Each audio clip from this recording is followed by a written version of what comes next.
आप लोगों को ए टाइप सेक्शन लेके पोनीटेल बांध देंगे।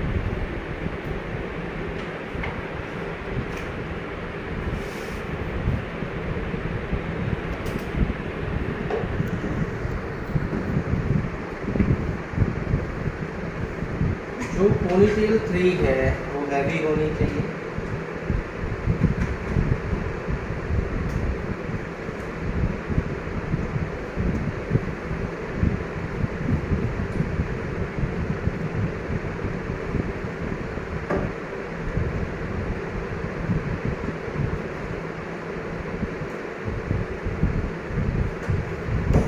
कितना होना चाहिए डेंसिटी? मान लो इसका 3 फिंगर के आसपास है, 3 फिंगर के आसपास ऊपर वाली भी है, बाकी टॉप वाली जो है वो ज़्यादा हैवी रहेगी। थोड़ा सा इसको हम हैवियर रखेंगे बिकॉज और टॉप पे भी रखेंगे आप। जितना आप टॉप पॉइंट पे पोनीटेल बांधेंगे आपको बेस लगाने की ज़रूरत उतनी कम हो जाएगी। अगर आप बेस या पोनीटेल पीछे बांधते हो आपको बेस लगाने की ज़रूरत उतनी ज़्यादा पड़ेगी। यहाँ पे लगाएंगे तो पॉप आउट पीछे की तरफ जाएगा, फ्रंट आप लाइन्स वक्त के साथ देंगे तो विजिबिलिटी कम हो जाएगी। लेकिन अगर आप पॉप आउट यहाँ बांधते हैं तो उसकी जो विजिबिलिटी है वो ज़्यादा रहेगी। तो यहाँ आपको डिसाइड करना है क्लाइंट को लुक पोनीटेल बिल्कुल टॉप से चाहिए या कॉमर्शियल पॉइंट पे चाहिए। ठीक है, कॉमर्शियल पॉइंट वही हो गया आपका रेडियल पार्टिंग, या रेडियल पार्टिंग से 2 फिंगर नीचे सरक के भी बना सकते हो आपका। ठीक है, जो ज़्यादातर क्लाइंट बनाते हैं। बाकी अगर आप रेडियल पार्टिंग से थोड़ा आगे सरक जाते हो तो बिल्कुल यहाँ और आगे से दिखाई देगी। तो यहाँ पे क्लाइंट बहुत कम डिमांड करेगा बट करते हैं कई क्लाइंट। ये सारे हेयर आपकी पोनीटेल में आ रहे हैं। मान लेते हैं 4 फिंगर हमने छोड़ दिया है। यहाँ से आप लोगों ने सेक्शन लेना स्टार्ट करना है, थोड़ा सा फ्रंट से वाइडर और बैक से नैरो। इसकी डेंसिटी हम मान के चलते हैं थिकनेस 2 फिंगर से लेके 3 फिंगर की आप डेंसिटी रख सकते हैं। टोटलिटी में 2 to 3 फिंगर टोटल सेंटर को मान के चलो। अगर हम 2 लेंगे तो एक ही हो जाएगा, और नहीं तो 1.5 इधर 1.5 इधर। थ्रू आउट या नीचे जाके पीछे जाके थोड़ा सा चपटा यहीं होगा। तक जहाँ तक आपका हाँ, तो उतना 2 से 3 एकदम रेक्टेंगल। हाँ, हल्का सा नैरो रहेगा, बहुत माइनर है। हेड शेप के हिसाब से हम ऊपर ही आ रहे हैं ना, सेंटर ये है। तो यहाँ से ऑटोमेटिकली आपके सेक्शन इसकी दिशा में चलेंगे तो नैरो ही होते जाएंगे पीछे की तरफ। यहाँ से 2-2 फिंगर के सेक्शन आप उठाते चले जाएंगे दोनों साइड से, और लाइंस वर्क तैयार करते चले जाएंगे आप। एक सेक्शन पे तकरीबन अगर वो फैलावट के साथ आएगा तो आपके 3 लाइन आप कंसिडर करेंगे उसको बनाने। थोड़ा आज आप डीप लाइन की तरफ जाएंगे। हाँ, लाइनें हम थोड़ा कर्व फॉर्म में तैयार कर रहे हैं। स्ट्रेट हमने बना ली है तो पहला लाइन मान लेते हैं, वो दिया दूसरे ऐसे आए, तीसरे ऐसे। इसको भी हम हल्का सा थोड़ा सा कर्व फॉर्म में दिखाएंगे। साइड वाली लाइनें भी ऐसे आएंगी। फ्रंट हमारा लाइन का कुछ ऐसा रहेगा। उसके बाद में आपका पॉप आउट रुपाई जा रहा है जिसमें आप कर्व्स दे रहे हैं और वॉल्यूम तैयार कर रहे हैं। तो यहाँ से आपकी लाइन्स पर देखा जाए तो यूँ कर्व शेप में आएगी, कर्व शेप में आएगी पूरा टॉप ऑफ द पॉइंट। इतना ये सुंदर और फैशनेबल लगेगा। पॉप आउट बाउंस देंगे आप और रिमेनिंग हेयर के आप कर्व्स तैयार करेंगे। पैडी कर्व्स जो आप लेना चाहते हैं, इनवर्ड आउटवर्ड वॉल्यूम के साथ। उससे 1 2 3 जो पॉनीटेल है तो तीनों कवर हो जाएगा ना, उन्हें दोनों का गैप तीनों कवर हो जाएगा। हम बाउंस के लिए दे रहे हैं पीछे। अगर लॉन्ग लेंथ हुई, मान लेते हैं क्लाइंट की लेंथ लंबी है काफ़ी, तो आप पूरा सिंगल पोनीटेल बांध सकते हैं। बट अगर क्लाइंट की लेंथ शॉर्ट है, यहाँ तक है, वो चाहती है लेंथ भी मेंटेन रहे, तब हम मल्टीपल पोनीटेल बांधते हैं। आपका लंबा है, सिंगल पोनीटेल में आ सकता है। बट वॉल्यूमेट्रिक रहा तो होगा, नीचे में वॉल्यूम कम है ना सर, तो पूरा बाल उठ रहा है ना ऊपर, हाँ तो अच्छा सा आएगा। मतलब जो पोनीटेल की फॉर्म है मान लेते हैं ये क्लाइंट,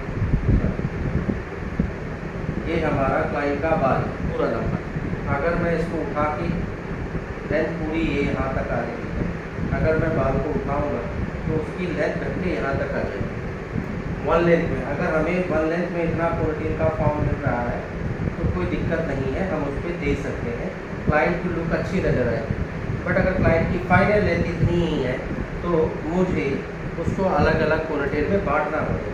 तो मैं पहली पोनीटेल यहाँ, थोड़ी लेंथ इतनी घट जाएगी, दूसरी पोनीटेल यहाँ, फिर वो यहाँ तक आएगी, तीसरी पोनीटेल यहाँ, तो स्टेप यहाँ बनाएगी और टॉप ऑफ द पोनीटेल यहाँ, तब जाके हम लेंथ मेंटेन रखते हुए यहाँ पे उस फॉर्म को दे सकते हैं। आए समझ में?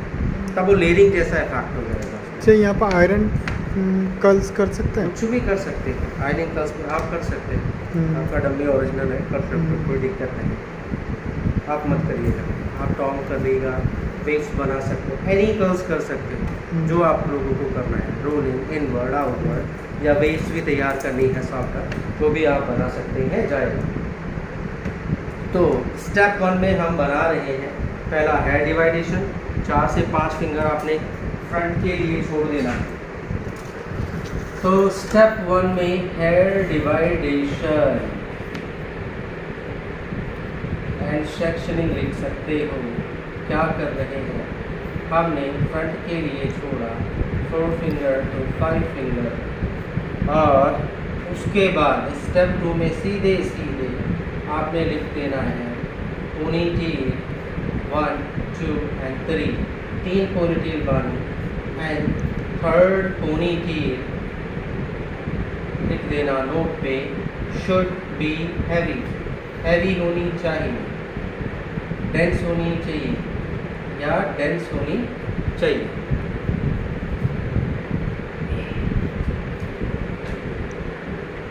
बाकी डिस्टेंस 3 फिंगर का आप रख सकते हैं और 3 to 4 finger we can fluctuate.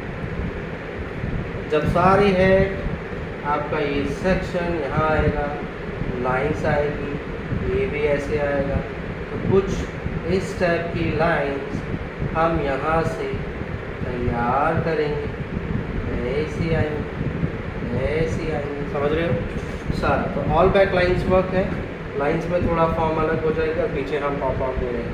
भविष्य में आप फ्रंट चेंज कर सकते हो, कुछ भी मान लेते हैं आप साइड प्रोफाइल पार्टिंग के साथ यहाँ दे सकते हो, पूरा प्लेन भी दे सकते हो, आपको ब्रेड स्टाइल में देना है वो भी दे सकते हो, तो फ्रंट कुछ भी चेंज किया जा सकता है। और ज़रूरी नहीं है कि आपका पॉप आउट जो टॉप पॉइंट पे बना रहे हैं इसी को आप पॉप आउट पोनीटेल बोलेंगे। इस वॉल्यूम की वैल्यूएशन है, समझ रहे हो, जो पॉप अप दे रहे हैं यही पोनीटेल भविष्य में आप डाउन पॉइंट पे भी बना सकते हो। फ्रंट हमने कुछ दे दिया, ब्रेड दे दिया, लाइन्स वाइन दे, पर जो पॉप आउट लुक है वो पॉप आउट जैसा होना चाहिए, ऐसा झुका झुका ऐसा नहीं होना चाहिए। तो means you have to give the bounce that it will look pretty, understood. तो लो, मिडिल, हाई सब जगह पे पॉप आउट पोनीटेल बनाई जाती है, तो that should become with the bounce like, ठीक है, एस टाइप ऑफ शेप। कौन सा बोलते हैं, यूनिकॉर्न, हॉर्स, हॉर्स उसका टेल पॉइंट, बिल्कुल एग्जैक्टली उसके जैसे तो आपके लिए तो बैककॉम करना पड़ेगा। हाँ, उसके लिए बैकअप करना पड़ेगा। If you need extra support तो टॉप पॉइंट पे यहाँ पे एडिशनल बेस भी लगा सकते हैं, देन आपको पोनीटेल को सपोर्ट मिलेगा, ज़्यादा बाउंस मिलेगा, ठीक है। बेस ये हमने लिखा है ऑप्शनल, ठीक है। अब कभी भी आपको बाउंस की ज़रूरत हो एक्स्ट्रा तो आप बेस लगा सकते हैं उसके नीचे, किसी भी जगह पे आप इसको यूज़ कर सकते हैं।